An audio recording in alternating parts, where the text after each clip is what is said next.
Well, hello. Thanks for attending this meeting today. Today we're going to have 17 minutes of science, and we're going to talk about some therapeutic discovery in rare disease. And my guest speaker is Dr. Ethan Perlstein. Hi, Ethan. Hello. How's it going? How's it going, Chris? Thanks for having me on. It's a pleasure. Well, I'd like to give everybody a little bit of background before I sort of start the timer on 17 minutes of science. Ethan, I've known for now about a couple of years, been collaborating together a bit, and I found that Ethan is incredibly passionate about rare disease, and he's been in that space for more than a decade. He got his PhD at Harvard University in the Stuart Schreiber's lab. And then as a postdoc in the Louis Siger Institute at Princeton, Ethan was a champion for finding repurposing in old drugs. And so he's had 19 peer-reviewed publications that have culminated in his involvement in the startups that focus in rare disease. He's become a tireless champion to help families in rare disease and help them solve their diagnostic odyssey by finding new drugs. And his big focus recently has been to find the cost-efficient methods to repurpose old drugs. So I'll go to you, Ethan, with your first question here. Yep. Your first biotech back in 2014 was Perlara. Yep. Can you tell me a little bit about that, what that journey's been like, and what you've learned on that journey? Learned so much. The Perlara really started with a simple concept that the most entrepreneurial and most motivated families that are battling a long tail genetic disease make great business partners. Even though those families don't have any scientific background or didn't want to be involved in therapeutics, did not choose that fate, but they step up to the occasion. And there's you just see it over and over again where you talk to a parent with a child with a genetic disease, and it sounds like you're often talking to a scientist who's been studying this particular disease for their career. That's how well these highly motivated families kind of soak up the science and just kind of step into this role that they didn't ask to be in. And so I kind of just realized that would be, they would be such great people to build businesses with and to do research with. And that was really the germ of Perlara. And the major learning was that you really can go quite a distance with a family that's never been involved in R&D before. And in fact, I think the biggest learning actually is that underestimating these families is sort of something you do at your peril, and that pharma and the industry as a whole sort of looks at these cases as sort of edge cases and looks at these groups and families as well.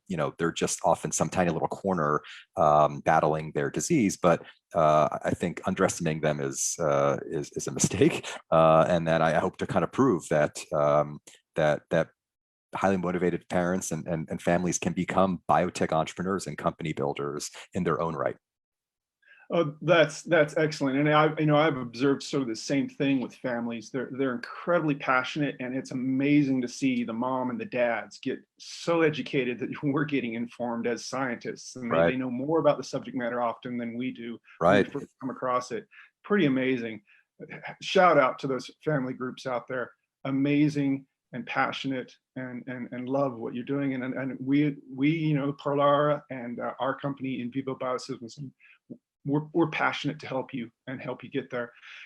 Ethan, can you tell me a little bit about sort of how you are doing this and creating you're creating these solutions? Maybe even a little bit about your PMM2 example. Talk about maybe a little bit about how you've how you went about that. How the model organisms helped you, how that sort of reduced the cost. Just give us a little bit about sort of what's the process that it takes for a family to go, okay, I'm game, I want to play. I want to solve some disease. Let's go.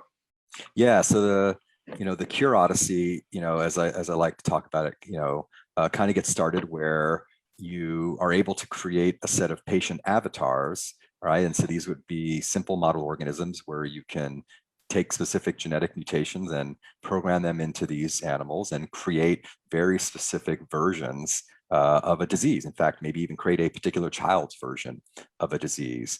And this is really, really useful in cases where you don't have a mouse model. And when people talk about animal models, they almost always mean mouse models, even though yeast and worms and flies are perfectly legitimate animals. But in the case of PMM2, phosphomatomutase deficiency, which is still a rare disease, but it's classified as an inborn error of metabolism. The challenge with PMM2 is that there was no viable mouse model. Like the mice were just embryonic lethal. And so it just was very challenging to create. And then when they dialed in specific patient mutations that are common in PMM2, the mice kind of weren't sick enough. So there was this problem of finding the just right kind of mouse model that was sick, but not too sick. And so what we did is just sort of flip the table and say, well, PMM2 is a really old gene. It's an ancient pathway, and you can kind of observe this pathway of glycosylation of proteins, so sugars being attached to proteins. That's happening in a single-celled yeast organism. It's happening in all of our cells at all times of life. And so taking advantage of that evolutionary conservation, we realized, okay, well, the mice aren't cooperating fine. Let's start with yeast. And then they cooperated quite nicely. And then we moved up to kind of worms, and we just go up the phylogenetic elevator here to more and more complex species. And then we found out that we didn't even need to test a mouse. We had so much conviction based around this drug that's actually now in the clinic, and it's a repurposed drug, as you said. We didn't need a mouse model to give us conviction. We were able to understand its mechanism, and because it was a known drug with a proven safety record, although not necessarily in kids, but we've now sort of said, okay, well, we'll go to the patient because that's the ultimate yes or no or go no go decision, and that decision has proved to worked out. And so 16 months later, our first N of one, our patient with PMM2, is sort of experienced amazing quality of life gains and is now sort of in a much stronger position, and a higher baseline to start getting the next wave of therapies, because repurposing is just sort of the start. So yeah, so making these patient avatars, not fretting about not having a mouse model and saying, fine, for some of these pathways that are super conserved, you can use simple organisms and you'll do just fine. And you can even skip the mouse and you're no worse for wear. So I think that is kind of the example that I like to talk about, because it went all the way from yeast to the clinic, and it's something that can be scaled because there are many other diseases that fit that profile of PMM2.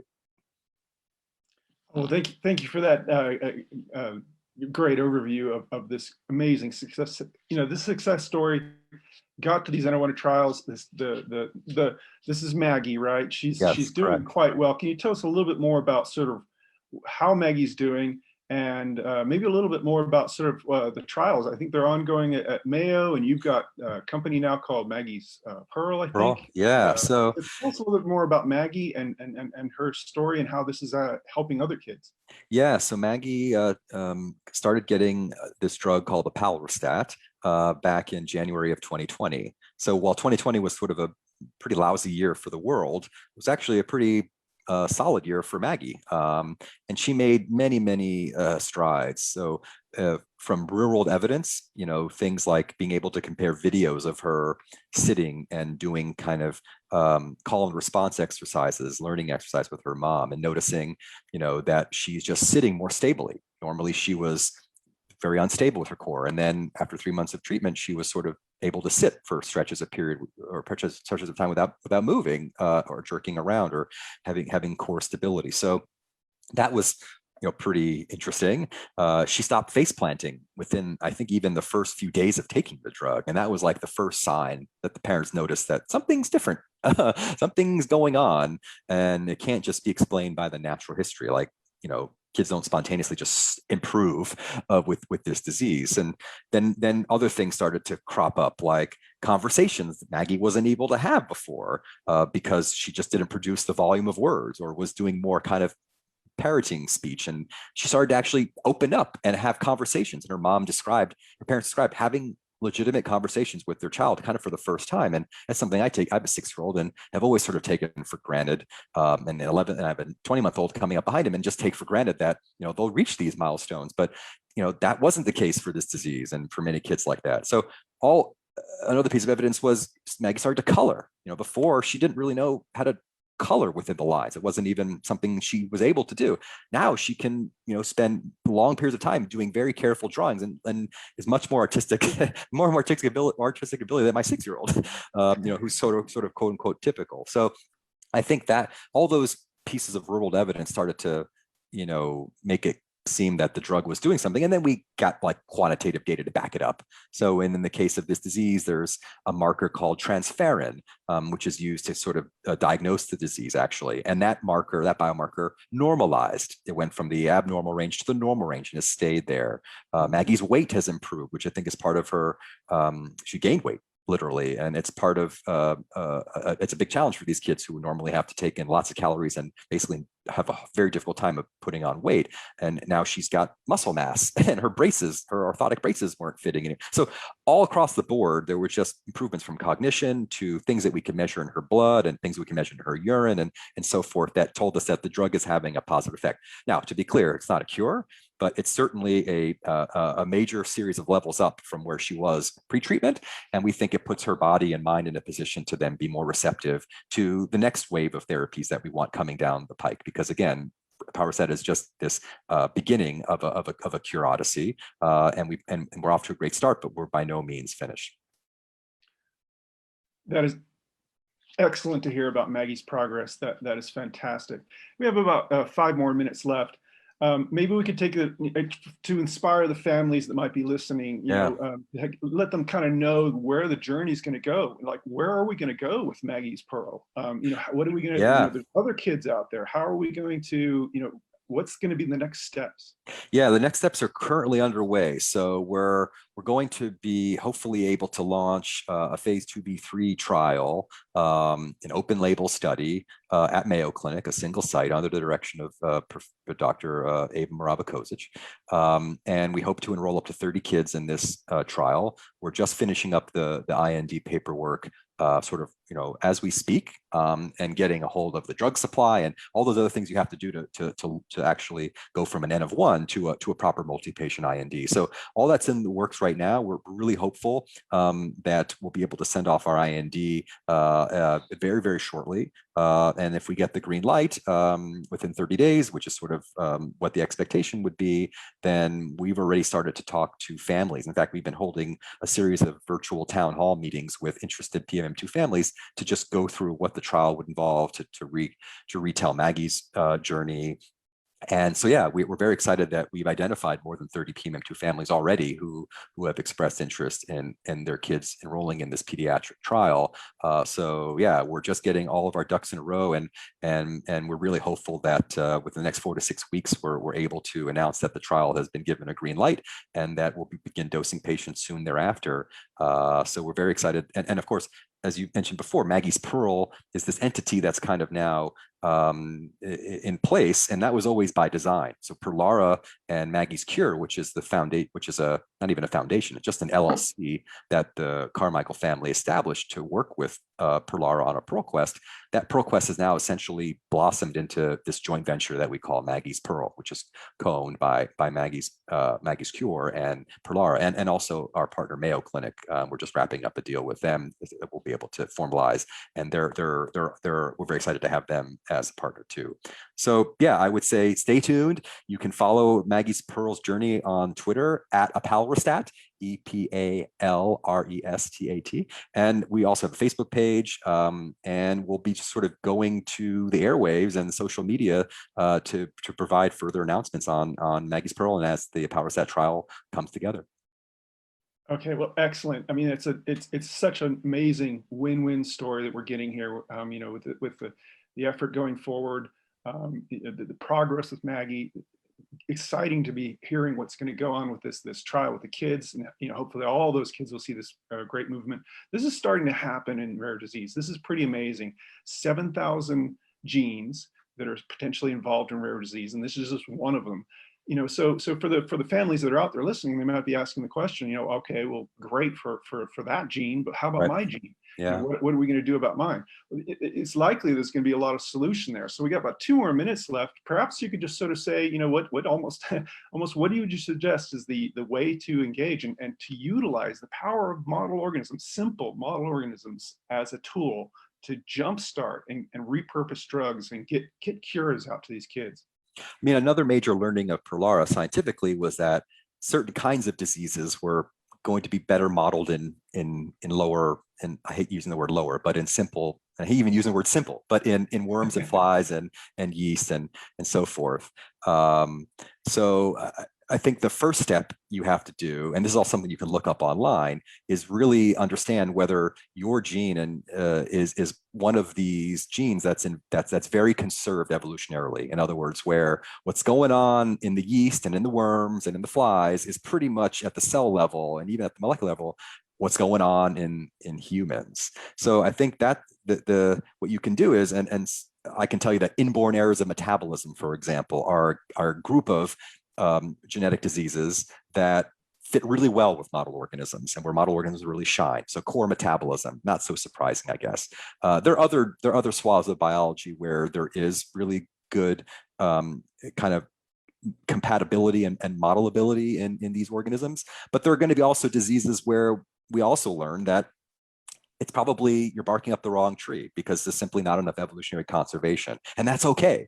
So I would say for families out there, there's so much information at your fingertips, and I think the first thing you can establish is my gene and my pathway in a conserved pathway? Is my gene part of a very ancient evolutionarily conserved pathway such that I can model what's going on pathologically in a simple organism and not lose out on what's really going on in the human case? So I think that, you can reach out to me, reach out to you. We can kind of give you that yes or no assessment about a gene as to whether it looks like it smells like it's a good fit, because it's still kind of art as much as it's science at this stage. But I hope that process of selecting genes and understanding, are they compatible for model organisms, we can have essentially a combination of AI and OI, organic intelligence, us, basically rendering a verdict to say, we think this is a go or no go. And then people can kind of be empowered from there. And I would tell people, if it's not a good fit for your disease, that's okay. There are other experimental modalities and treatment modalities that are out there besides small molecule repurposing,